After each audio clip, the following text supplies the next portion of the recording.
ഉപ്പും മുളകും എന്ന പരമ്പരയിലൂടെ മലയാളി പ്രേക്ഷകരുടെ മനസ്സ് കീഴടക്കിയ ഒരു താരമാണ് നിഷ സാരംഗ്. ഉപ്പും മുളകിൽ നീലുവമ്മ എന്ന കഥാപാത്രത്തിലൂടെയാണ് താരം തിളങ്ങി നിൽക്കുന്നത്.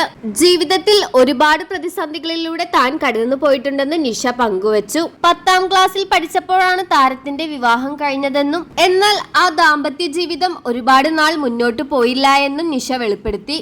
ഈ ബന്ധത്തിൽ നിഷ സാരംഗിന് 2 പെൺമക്കളുണ്ട്. അതേസമയം തന്റെ 2 പെൺമക്കളും വലുതായതോടുകൂടി എല്ലാവരും നിഷയോട് ചോദിക്കുന്നത് തന്റെ 2ാം വിവാഹം ഉണ്ടാകുമോ എന്നാണ്.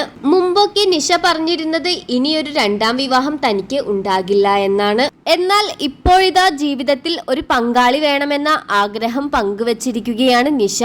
ഒരു യൂട്യൂബ് ചാനലിന് നൽകിയ അഭിമുഖത്തിലാണ് താരത്തിന്റെ പ്രതികരണം. ജീവിതത്തിൽ ഒരാളും കൂടി വേണമെന്ന ആഗ്രഹം ഇപ്പോൾ തോന്നി തുടങ്ങിയിട്ടുണ്ട്. കുട്ടികൾ വലുതായി കഴിയുമ്പോൾ അവർ നമ്മുടെ കാറ്റഗറിയല്ല. നമ്മൾ പറയുന്ന കാര്യം അവർക്ക് മനസ്സിലാകണമെന്നില്ല, നമ്മളെ അംഗീകരിക്കണമെന്നുമില്ല.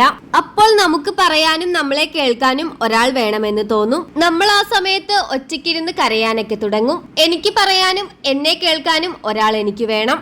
അമ്മയുടെ പണത്തെ സ്നേഹിക്കാത്ത ഒരാൾ വന്നാൽ തീർച്ചയായും അമ്മയെ കെട്ടിച്ചു കൊടുക്കുമെന്നാണ് മൂത്ത മകൾ പറയുന്നത്.